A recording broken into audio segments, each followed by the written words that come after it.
ధన్యవాదాలండి. ఓం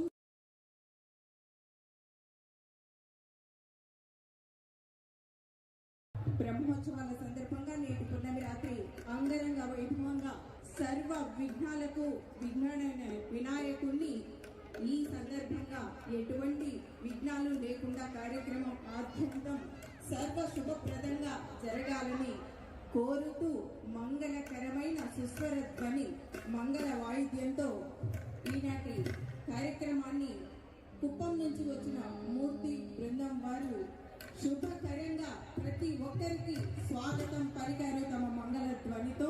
ధన్యవాదాలు మూర్తి గారు. తర్వాత ఈ అద్భుతమైన కార్యక్రమాన్ని ఇప్పుడు ఆలాపించడానికి వచ్చేశారు ఎస్వి సంగీత నృత్య కళాశాల ఆధ్యాత్మిక విద్యార్థి బృందం తిరుపతి వారు.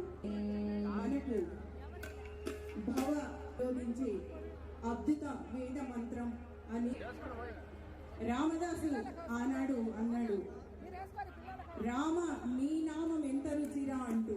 మరి అంత అద్భుతమైన రామ నామం ఇంకా ఏమన్నాడంటే, జుంటి తేనెల కన్నా పాల మిగడల కన్నా చెరుకు గడల కన్నా ద్రాక్ష జంబు పల రసాయన కన్నా పాలు వెన్న మిగడలు కలిపిన పాలాన్నముల కన్నా పాయసముల కన్నా ఎన్నో విధాలుగా రామనామం ఎంతో రుచి అని చెప్పారు. మరి మనము వినేద్దాం ఇప్పుడు. జై శ్రీరామ్.